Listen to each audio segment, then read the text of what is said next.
وہ جو روایت آتی ہے غزوہ بدر سے ایک شب قبل جو ہے، جس صبح جنگ ہوئی ہے، اس سے پہلی جو شب ہے، اس میں جبکہ دونوں لشکر آمنے سامنے تھے، ایک طرف بے سر و سامان، ہتھیار بھی نہیں ہے، سب کے پاس تلواریں، گنتی کی تلواریں 313، 2 گھوڑے کل، جبکہ وہاں 100 گھوڑوں کا رسالہ ہے،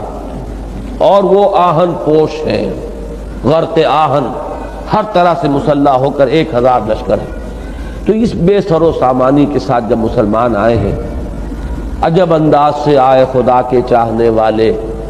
وہ مجھے شعر پورا یاد نہیں آ رہا، زبانیں خشک پوش آ کے دریدہ پاؤں میں چھالے، تو یہ حفیظ نے جو نقشہ کھینچا ہے اس میں شاہ نامے میں۔ اس رات پھر حضور نے نہایت طویل سجدہ کیا ہے۔ عریش کہتے ہیں اس جھونپڑی کو جو بنا دی گئی تھی دونوں لشکروں کے درمیان، وہ نو مینز لینڈ جو ہے، اس میں وہ جھونپڑی تھی، اور حضور وہاں سجدے میں تھے، اور حضرت ابو بکر پہرے پر تھے ننگی تلوار لے کر۔ تو حضور نے جب طویل سجدہ کیا ہے اور دعا مانگی ہے، تو آخری الفاظ یہ کہے ہیں کہ اللہ اگر یہ 313 کل ہلاک ہو گئے تو پھر قیامت تک تیرا نام لینے والا کوئی نہیں ہوگا۔ یہ الفاظ بڑے جذبات اور بڑی کوئی کیفیت ہوگی قلب محمدی پر صلی اللہ علیہ وسلم کے الفاظ نکلے ہیں۔ تو حضرت ابو بکر نے پھر تسلی دی ہے یہ الفاظ سن کر، حسبک حسبک، حضور بس کیجئے بس کیجئے۔ پھر حضور نے سر اٹھایا ہے، تو جب سجدے سے سر اٹھایا ہے تو یہ الفاظ آپ کی زبان پر تھے، سَيُهْزَمُ الْجَمْعُ وَيُوَلُّونَ الدُّبُرَ، یہ جمعیت اور یہ لشکر اس کو ہزیمت ہوگی اور وہ پیٹھ دکھائیں گے۔ اس کا حلیہ بھی حضور صلی اللہ علیہ وسلم نے احادیث کے اندر بیان کیا ہے۔ دوسری بات یہ ہے کہ اس کے ہاتھ میں قوانین قدرت، گویا کہ تسخیر کائنات، گویا کہ نقطۂ عروج کو پہنچ چکی ہے، تمام اختیارات الہی تقریباً اس کے ہاتھ میں آ چکے ہوں۔ جو بڑے سے بڑے معجزے اللہ تعالیٰ نے نبیوں کو دیے ہیں وہ معجزے کر کے دکھائے گا، وہ مردہ کو زندہ کرے گا،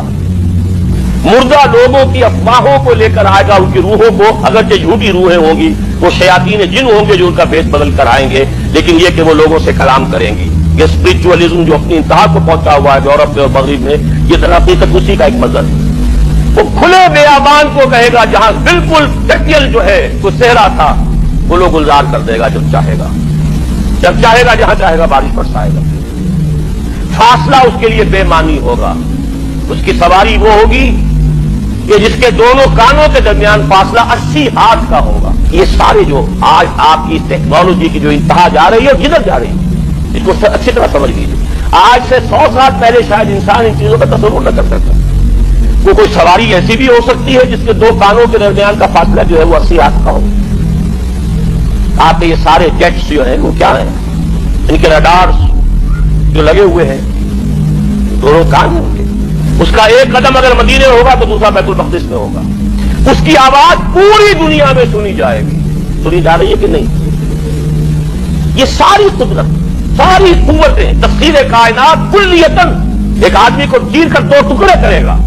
دونوں ٹکڑوں کو علیحدہ کرے گا، اس کے درمیان چلے گا اور پھر ان دونوں کو جوڑے گا اور کھڑا کر دے گا۔ احادیث میں ساری موجود ہے۔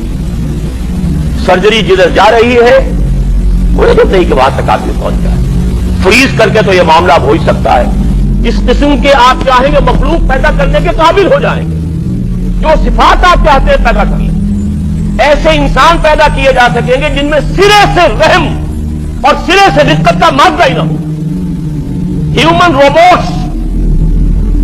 جن کو جہاں سے جو حکم ملے گا، جس کو کہا گیا قرآن مجید میں، ایسے خلاف اور شداد لوگ پیدا کر دیے جائیں گے کہ جن کے دلوں میں کوئی رحم نام کی کوئی کسی شے کا شائبہ نہیں۔ آدم کی تخلیق سے لے کر قیامت کے قائم ہونے تک ان دونوں کے مابین دجال کے فتنے سے بڑا فتنہ کوئی نہیں۔ حضور نے فرمایا کہ نوح کے بعد کوئی نبی اللہ کا ایسا نہیں گزرا جس نے اپنی قوم کو، اپنی امت کو دجال کے فتنے سے خبردار نہ کیا ہو۔ تو اے مسلمانوں، میں بھی تمہیں خبردار کر رہا ہوں، یہ دجال 2 دلیل کرے گا۔ وہ شخص جو جھوٹا مسیح ہونے کا دعویٰ کرے گا، المسیح الدجال، جیسے حضور نے فرمایا میری امت میں 30 دجال اٹھیں گے جو نبی کا دعویٰ کریں گے، اور پھر ایک وقت ہوگا کہ جب کہ ایک شخص کھڑا ہو جائے گا یہود میں سے مسیح ہونے کا دعویٰ کر کے، میں مسیح ہوں اور میں اب قائم کروں گا گریٹر اسرائیل۔ وہ مسیح الدجال ہوگا اور اس کو قتل کرنے کے لیے اصل مسیح عیسیٰ ابن مریم نازل ہوں گے علیہ السلام والسلام۔ خمینی فینومینن جو ایران کا تھا وہ ہمارے ہاں مشکل ہی نہیں تقریباً محال کے درجے میں۔ پہلی بات تو یہ کہ اس ملک کی غالب اکثریت کا شیعہ ہونا، نمبر 2 سنی مائنورٹیز کا صرف پیریفری پر ہونا، گڑبڑ نہیں ہے پورے ملک میں، وہ صرف جنوب مشرق میں ہے بلوچ ہے، شمال مغرب میں ہے کرد ہے، کچھ افغان ہے شمال مشرق میں، یہ سنی ہے۔ مین لینڈ ایران از 100% شیعہ۔ نمبر 3 شیعہ ریلیجس ہائرارکی بڑی منظم، بڑی ویل گریڈڈ اور بہت ہی یہ سمجھیے کہ سٹینڈرڈائز ہر چیز جو ہے ان کی، جیسے کہ عیسائیوں کے ہاں پوپ کے نیچے پھر کارڈینلز وغیرہ، بالکل اس طرح کا نظام، جو کہ ہمارے ہاں یہ تینوں چیزیں مفقود ہیں۔ لہذا وہاں جس طریقے سے آسانی سے یہ فینومینن جو ہے ابھر کر آ گیا خمینی فینومینن، یہاں وہ تقریباً ناممکن کے درجے۔ ہمیں تو یہاں پر ایک بڑا لمبا سفر طے کرنا ہوگا، ایک نئی جماعت بنانے۔ ایک حکمران کے خلاف نفرت ہے، اس کو بھی ہے، اس کو بھی ہے، اس کو بھی ہے، اس کو بھی، اس کو کسی اور وجہ سے، اس کو کسی اور وجہ سے، اس کو کسی اور وجہ سے، اس کو کسی اور وجہ سے، لیکن نفرت مشترک ہے، جمع ہو گئے۔ اور جب پھر تحریک چلی تو مذہب کا نام دینا پڑا، جب جانے دینی پڑی۔ اس سے آگے فرق ہے۔ وہاں یہ ہے کہ چونکہ ریلیجس ہائرارکی تھی، اگرچہ اس ہائرارکی میں کئی آدمی ان کے مخالف بھی تھے، لیکن ان کا اپنا ایک بہت اونچا مقام اس ہائرارکی میں تھا، آیت اللہ کے درجے تک وہ پہنچے ہوئے، اور ذاتی حیثیت سے انہوں نے اپنی ایک بات منوا لی تھی کہ ان کمپرومائزنگ آدمی ہے، بکنے والا آدمی نہیں ہے، مسلسل شاہ پر تنقیدیں کر کے، یہ ان کا ذاتی معاملہ ہے۔ لیکن یہ کہ وہ حیثیت ان کی جو ہے ریلیجس ہائرارکی میں وہ تو موجود تھی، یہ نہیں تھا کہ وہ کوئی لوور لیول کا کوئی مولوی تھا اور وہ صرف اپنی ذاتی کردار کی وجہ سے وہاں پہنچ گیا، نہیں، وہ اس مقام پر تو اپنی اس مذہبی حیثیت کی بنا پر موجود تھے۔ ہمارے ہاں تو نہ ریلیجس ہائرارکی کوئی رہی، ہمارا نظام شیٹرڈ ہے اور اس میں کوئی مذہبی جماعت، کوئی مذہبی تعلیم کا کوئی نظام جس کے اندر کوئی اسٹینڈرڈائزیشن ہو، اس کے معیارات ہو، کچھ نہیں۔ یہاں تو نئی پارٹی بنانی، نئی تنظیم، اور یہ ہے اصل میں وہ دانتوں پسینہ جس سے آتا ہے، وہ یہ کام ہے، لوگوں کو جوڑنا اور اس طرح کی انقلابی تنظیم کے اندر ان کو منسلک کرنا، یہی ہے سب سے بڑا چیلنج۔ یہ ہمیں یہاں کرنا ہوگا، جو کہ وہاں ان کو اس کی ضرورت نہیں ہے، لیکن اگر ہم نے کر لیا تو وہ ایک صحیح معنی میں اسلامی انقلاب ہوگا، جبکہ وہاں وہ صحیح معنی میں انقلاب نہیں ہوا، اس لیے کہ جب ریلیجس ہائرارکی جو تھی وہ اسی سابقہ نظام کی پروردہ تھی، تو سابقہ نظام کو وہ بدلنے کے قابل نہیں تھی، وہ تو اسی کی پروردہ تھی، وہیں سے ان کو وہ جو بھی خمس آتا تھا اور جو بھی ان کے بھی چینلز تھے جو چندوں کے، ظاہر بات ہے انہی پر پلے پڑھے ہوئے تھے نا وہ علماء، لہذا اس نظام کے اندر بنیادی تبدیلی لانا ان کے لیے ممکن نہیں تھا، یہ کسی بالکل نئی پارٹی کے لیے ممکن ہوتا۔ اصل مسئلہ جو ہے وہ ہمارے ہاں وہ ہے ایک جماعت کا استحکام۔ امام بیہقی نے شعب الایمان میں حضرت عبداللہ ابن عمرو بن العاص سے روایت کیا کہ حضور نے فرمایا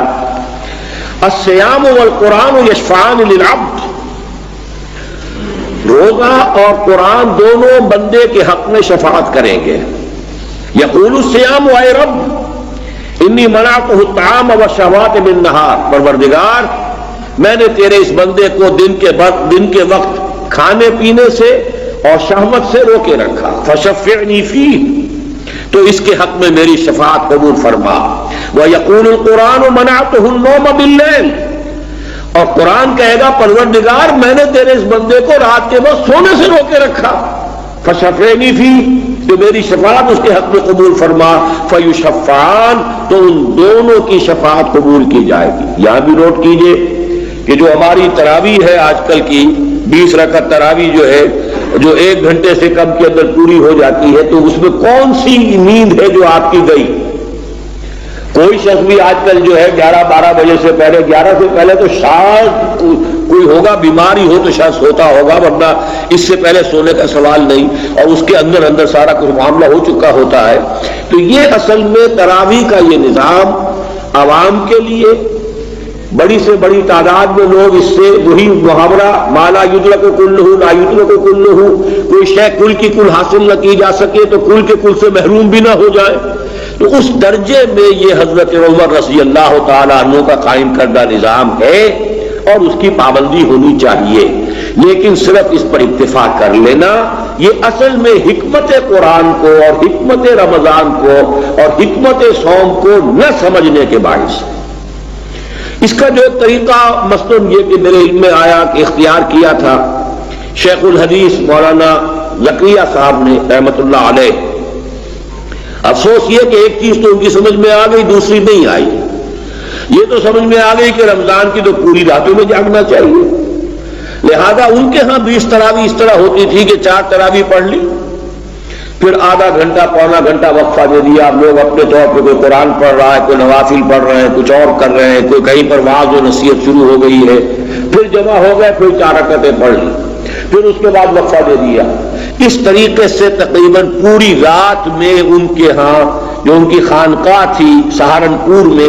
وہاں پر یہ رمضان مبارک کے اندر معمول انہوں نے یہ رکھا، گویا کہ قام رمضانہ ہو گیا، لیکن یہ کہ اس میں خاص طور پر یہ کہ قرآن مجید کا ترجمہ ہوتا۔ بس یہ کہ اللہ تعالیٰ نے اس کی طرف ہماری رہنمائی فرمائی کہ اب ہم چار رکعتوں سے پہلے بیٹھ کر جو کچھ سننا ہے اب قاری صاحب سے پہلے اس کا ترجمہ پڑھ لیتے ہیں۔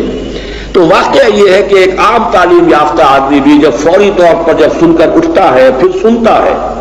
ابھی اس نے سنا ہے، ترجمہ سنا ہے، تو اب جب کہ وہ قاری صاحب سے حافظ صاحب سے سنے گا تو کچھ نہ کچھ تو یقیناً اس کے ضمیر پر، اس کے ذہن میں، اس کی روح کے اندر وہ جذب ہوگا۔ تیرے ضمیر پہ جب تک نہ ہو نزول کتاب، جرح کشا ہے نہ راسی نہ صاحب کشاف، ورنہ یہ کہ وہ ایکسپریس ٹرین کی رفتار سے تیزی کے ساتھ قرآن پڑھ کر نہ پڑھنے والے کو پتا کہ میں نے کیا پڑھا، نہ سننے والوں کو پتا کہ میں نے کیا سنا، تو وہ یہ کہ ایک رسم تو پوری ہو جاتی ہے، رہ گئی رسم اذاں روح بلالی نہ رہی، فلسفہ رہ گیا تلقین غزالی نہ رہی، نماز و روزہ و قربانی و حج یہ سب باقی ہے، تو باقی نہیں ہے، وہ اصل روح جو ہے اس میں سے وہ نکل گئی ہے۔